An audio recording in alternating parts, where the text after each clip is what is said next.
Thanks very much. It's great to be here. Fantastic venue, and I think it's a really important topic. It's an important topic, not just because there's a lot of people who live in towns. I think we often forget the size of that population, but there are, as I'll demonstrate and we heard earlier on, a lot of needs, and not just needs. There are also opportunities for towns to contribute to the economic recovery as we see it.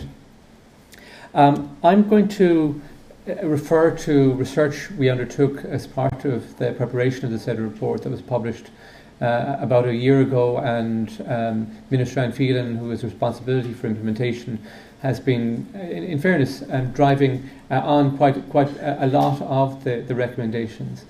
And the issue of towns was something when we started the process, we assumed that there would be a significant knowledge base there for us to draw upon in making our recommendations, but we were wrong. We had to do a lot of the work ourselves. I think it's reflective of maybe the low focus that towns have had in public policy making over the last decade or two, where there's been a focus on the cities and maybe these larger towns on one end, and on rural policies like agriculture, marine, and so on at the other. But a lot of the policy had very little to say about towns. So I'm going to give you a flavour for some of the evidence that we found, some of our recommendations, and some issues about implementation into the future as the various public policy mechanisms happen. This rainbow graphic here, it tracks year across the bottom, and the share of all of these different towns by different types and cities. And that's the way I'm going to present the results today, where we've essentially taken the census data over various time periods and grouped areas into open countryside villages, towns of different sizes, and the cities. And maybe hard to see looking at what this is telling us, but it's telling us that the share of population outside the cities has increased over the period, over those 15 years or so from the mid-90s, that the population share of towns with 1,500 or more has increased from 28 to 35%, and the population share of County Dublin has actually declined from 29 to 28%. I mean, the areas of population decline over the last few years have been the inner cities. These towns, they often hear about the demise of towns and the decline of towns. They've had a difficult economic situation the last few years, but their populations have actually grown. If you looked at the demographics, again, I classify the type of areas along the bottom there. The share of children under 15, so reflecting younger families, is higher in these small and medium-sized towns. It's higher than in the cities, and that reflects the bottom graphic here, which looks at the migration between 2006 and 2011. That there was an inflow, essentially people who were priced out of the property markets in the inner cities, moved to towns outside the cities. But actually this profile isn't just the case in commuting towns. I think whether you go to peripheral areas or areas near the cities, you see that young demographic, and I think that's quite important, because these are not towns in decline. These are not towns mainly with old people which may reduce in population over time. These are towns and areas with young populations where there would be needs and issues into the medium term. One of the challenges is, in terms of economic development, is the third level education share, which is a bit lower in the small and medium-sized towns. So essentially, those that were less well educated, maybe had lower incomes, who found it more difficult to live in the cities, and they would have been some of the source of people who moved out. In terms of unemployment rates, it's about average, slightly above average unemployment rates, and particularly if you look at what happened over the crisis to 2011, that unemployment increased at a faster rate in rural areas, and within rural areas it increased at a faster rate in the small and medium-sized towns. So that, I guess, is the rationale for the preparation of reports like the CEDRA Report, the Commission for the Economic Development of Rural Areas, that unlike the downturn in the 80s, the downturn over the last few years has affected rural areas to a greater degree, and we really haven't had the infrastructure, the data, the knowledge, the strategies in place to deal with that, and so we're I guess rebuilding that infrastructure and policy. Now, this is a relatively complicated graphic. I'll try to what this is telling us is that this is the economic growth and the income growth of households between 2000 and 2012. So this is long-term economic change. And on the right, we see that Dublin, the West, the Southwest have seen economic growth increase the most. So these are areas where economic activity happens. And so it seems quite stark. There's quite a divergence between regions, that more and more of the economic activity is happening in a concentrated area in around the cities in Dublin, Cork, and Galway. Whereas on the left, it's much flatter. This, to some extent, is due to commuting changes. That with the motorways and just general behavioural patterns, people are commuting from further distances out. I mean, there's issues with quality of life, but it does emphasise that interlinkage between urban and rural. They're not separate economies; they're very much interlinked, and a very significant portion, I think, up to like 1/6 of the Dublin labour market live outside Dublin. So one of the issues, the short-term issue in terms of rural economic development, is the issue about jobs, and so we need to generate more jobs. And in fairness, the last 2-3 years that we've seen growth in the national economy. The challenge is in jobs. The challenge now is to generate more of those jobs in rural areas. But a long-term challenge is the fact that the type of jobs that exist in rural areas. The type of jobs that exist in rural areas are more likely to be in sectors that have been losing jobs, that maybe are less resilient or maybe declining to some degree, some traditional manufacturing, construction, for example, was one of the reasons why unemployment hit rural areas more. They were over-reliant on construction, and that relatively unsustainable development strategy we had over the last 10 years, where essentially the construction sector got too big, and when it collapsed, it hit rural areas to a greater extent. This is a map of youth employment black spots, and to a large extent the crisis was young and male. A lot of the people who lost those jobs were young males, those people who worked in the construction sectors, and there were implications. Very many of them, they didn't go to university, they went out to work in construction on good money. Their sisters went to university, and so there is a challenge to reskill that cohort, because even if the construction sector is growing again, it will never reach and shouldn't reach the scale that it reached in the mid-2000s. The impact of all of this, of these economic changes and employment changes, have an impact on well-being and on household incomes. And this reports the different poverty rates across towns of different sizes. And we see that in towns between 1,000 and 5,000, the consistent poverty rate is double that you find in the cities. So that's a particular challenge for and real impact upon rural households. But the column on the right, I think, is perhaps our biggest challenge, and one of the hardest things to get right in terms of rural economic development.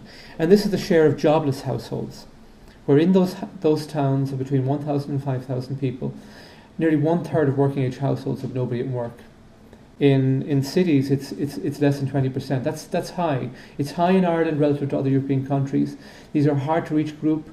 And these are a group that are more likely to result in intergenerational issues and poverty. And the solutions aren't easy, because as the economy gets better and as there's more jobs in the system, it'll be people from households that are maybe closer to the labour market who will get those jobs first. These jobless households have fewer connections and need a very specific strategy. And I don't think we've really seen that strategy yet.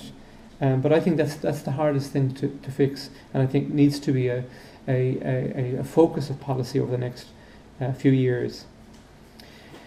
Of course, these are all averages, and there is no average town. There's no that mathematical miracle, the Frank Capra movie from the 30s. There isn't any average town. There's a huge amount of variability. And we created an index based upon unemployment and migration. We were thinking of looking at unemployment first, but actually in many of the more peripheral towns, if people are unemployed, they leave. They go and look for a job elsewhere. So we made an index combined of both migration and unemployment. And those red blotches around the country are towns that are in the bottom 20% in terms of our weak towns. And they tend to be, there's a scattering around the country, but they're more concentrated in around the Midlands and the southeast. There are a lot of the blue towns, the top 20% are near the cities, but they're not solely near the cities. You see Clifton, you see Dingle, you see Westport, you see Clonakilties. Peripherality doesn't mean that you're at the bottom of the pile. And we need to dig into what makes those successful towns. Not just look at what makes an unsuccessful town, but what makes a successful town, and can we learn from that?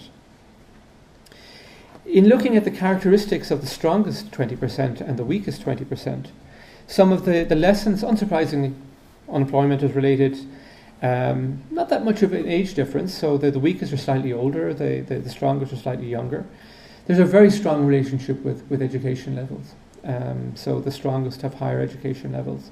There's a very strong relationship with distance to the nearest hub, the nearest bigger town, or the nearest city. So those weaker towns are more peripheral. So if you're further away, you are more likely, the town is more likely to be a weak town and has more challenges.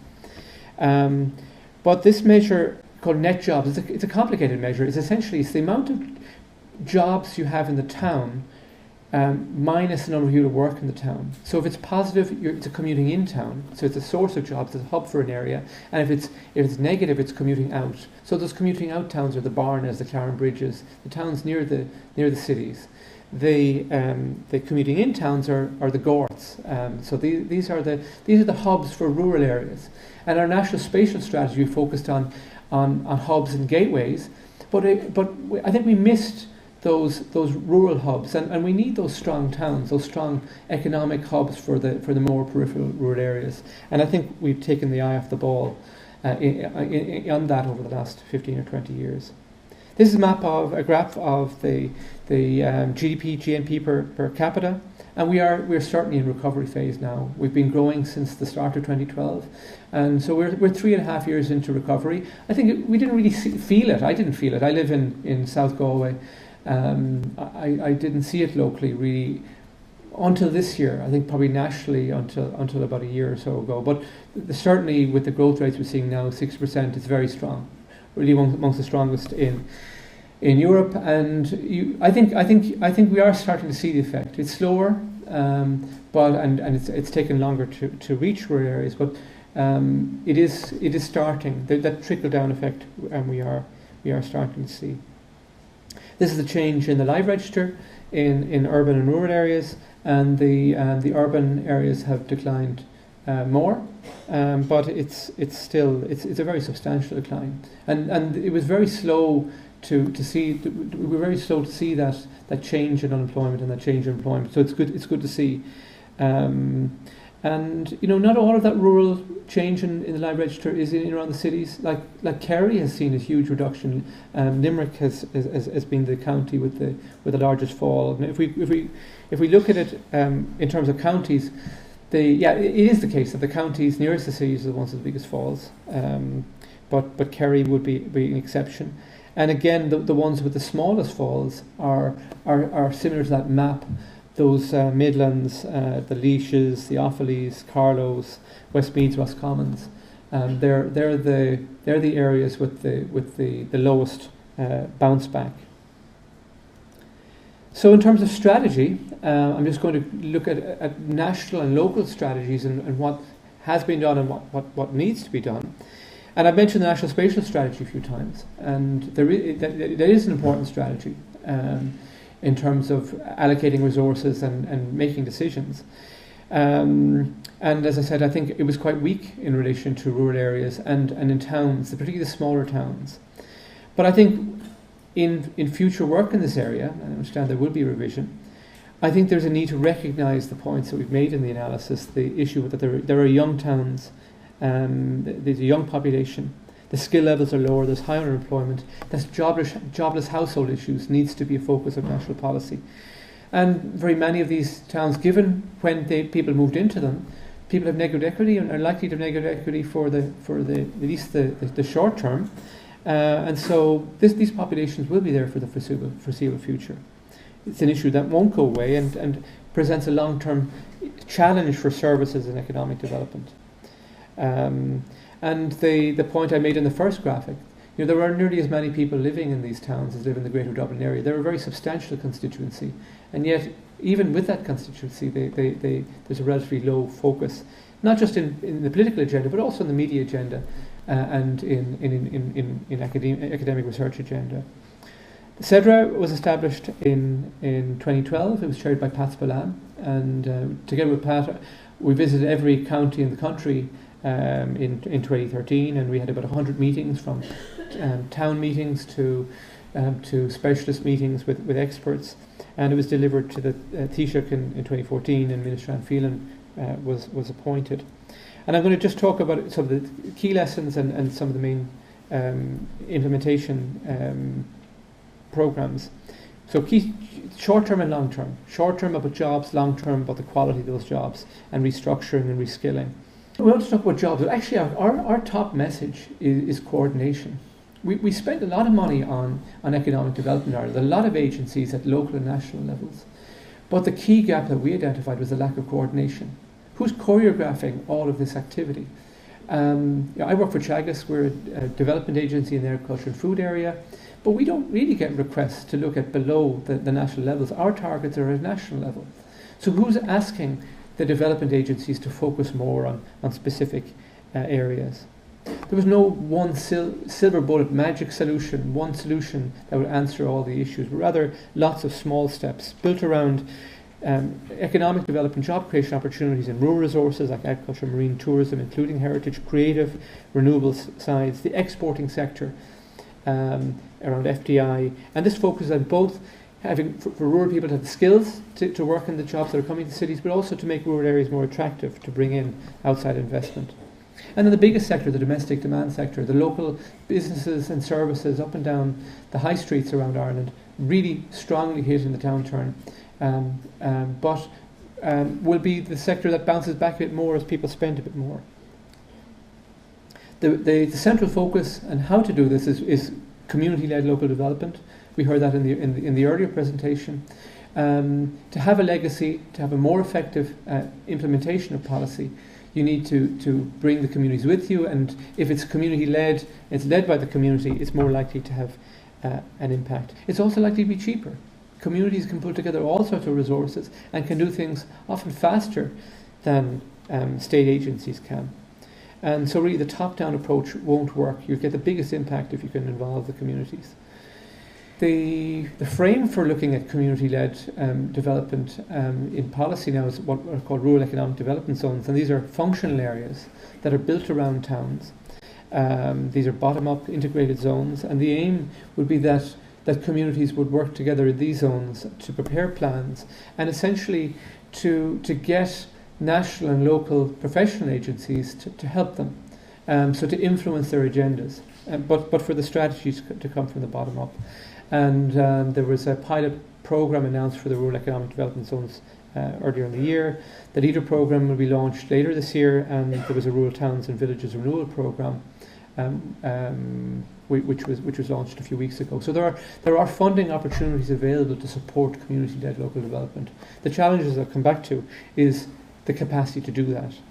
The renewal programme, the challenge really, it's like the Tidy Towns motto, making places a better place to live, visit and work, and I think it really tallies with the heritage goals, focusing on the strengths of towns, and that very often involves, whether it be the built heritage or the ecological heritage or the cultural heritage of the town, to make these places attractive to live. That's the building block. Once you get there, then you're more likely to attract in other businesses and visitors and get wider economic development. The local authorities are developing local economic and community plans with local agencies, and this is a really important strategy.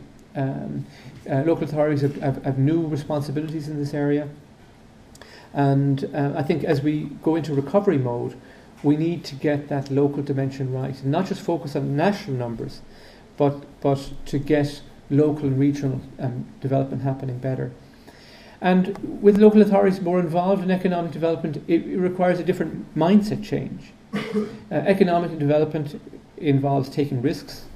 It means being proactive, going out there looking for solutions, not waiting for things to come to you.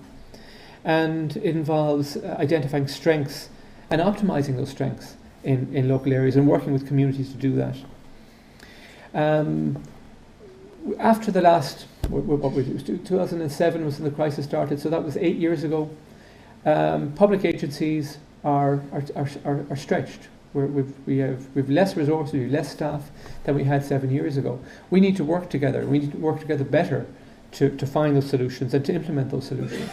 And I think we still have a bit to go. I think there's still the competition and lack of trust between state bodies and local bodies and national bodies. And I think we really need to work on that. I think that's really important in delivering these objectives. We also need to think outside the box, not just to think in terms of county areas, but cross-county areas. I live in a cross-county area, and it can often be a challenge because our area really spans Galway and Clare, but to get the two counties working together. And I would say be ambitious, be brave, and go out there and take those risks, because the rural areas really rely on it. So just to finish up, I'll tell you a bit about where I live and some of the issues and some of the things I've been trying to do and some of the challenges. Gort is the nearest town to where I live. It's a heritage town. It's actually very attractive architecturally, but became quite run down. And it was the town of all towns that we had about 300 towns in our index in Teagasc, that fell the furthest between 2006 and 2011. It lost 10% of population, 15% of its working age population, about 350 jobs in 5 years. That's a major hit on a town of 2,500 people. And when I was writing the town strategy for the CEDRA report, I was always thinking about Gort, but I hadn't really, at that time, I hadn't really done the songs. And then when I put it together, I went and met local business people and I said, you realize how badly Gort has been affected. They kind of sensed it, but they didn't know it. Anyway, they came together just a year and a half ago, May 2014, with a big public meeting, and it was extraordinary, the positivity in the room. They weren't waiting for things to happen. It wasn't a whinge fest. There was a phrase I heard: "We want to put our hand up. We're not looking for a hand out." And I think that kind of positive outlook transformed the community. The Burren Lowlands Development Company was formed within 6 weeks of the public meeting, recognising that tourism built upon the cultural and ecological heritage was an opportunity. They opened a tourist office that's been open now for 18 months, staffed by volunteers. So building upon Yeats, there's been lots of Yeats 2015 events. Tour Valley, which flooded in the 2009 floods, it's owned by Fáilte Ireland, was taken over by the community and was opened on Yeats's 150th in June. And all the hotels have been full now. It's not only down to us but being near the Wild Empty Way helps as well. But I think that the main thing that's come from this has been an improved attitude, confidence, morale in the place, and that's really important. There's a different feel, I think, from the community getting involved. And then stage 2, the next stage, when the motorway, the M18, will be completed in the next couple of years, the Burren Lowlands, Gort, will be half an hour from Shannon Airport with intercontinental flights and flights to London, and half an hour to the north will have, it is actually about the second best educated labour market in the country. So it's a really ideal location for internationally traded services and air freight. So that's where that group are going. But even though there's some very good people involved, people who run businesses, who survived the crisis, these are very competent, capable people, they hadn't done this work before. They didn't know what to do. They didn't have the skills in this area. They didn't know how ambitious they could be. They didn't know what to do. They didn't know who could help them do what they wanted to do. They didn't know how to do it. And I think and it's one of the recommendations in the CEDRA report, this need for capacity building. I think that links to your discussions earlier on about a network. Another challenge with these funding, and the Burren Lowlands is one of these rural economic development zones, is the issue of cash flow. The idea that communities, when they draw down these funding, need to put the money up first to claim it back. But voluntary community groups don't have that kind of money. And so that's a real challenge for implementation. And I think it's going to be a challenge for a lot of the groups that were funded under REDS recently. So one of the things that we in Teagasc are doing, we're piloting with Galway County Council, is to develop a community leadership development programme. A very practical programme, not an academic programme, but a programme built around people who've done it in communities. A short 3-day course on how to do, the what to do, the practical skills. And then to build a network to develop strategies and to implement strategies. So we're essentially, the stages are, we're going to roll it out next year, is a very short initial skills programme. We're working with Galway Chamber. We're going to provide mentors to assist and facilitate community groups. So the aim would be form with the local group in the local area, do a SWOT analysis, come back, bounce ideas off the other groups in a network, go back, have a public meeting, write a strategy, and then with the various funding opportunities that are coming online, from LEADER to the rural towns to the red zone funding, to build business cases, but to share knowledge, not to view it as competition. We'll learn from each other, we can help each other. The Burren Lowlands group benefit very significantly from other existing groups in other areas, in Ballinasloe and Letterfrack, in the Burren Uplands. And so, it's not a zero-sum game. We can really help each other, and the aim of this network is to facilitate mutual learning and mutual progress. And that's it for me. This is an unashamed promo of where I'm from, the beautiful Burren Lowlands, with our built heritage, our cultural heritage, our ecological heritage. You're very welcome to come and visit if you're ever in the West. Thanks.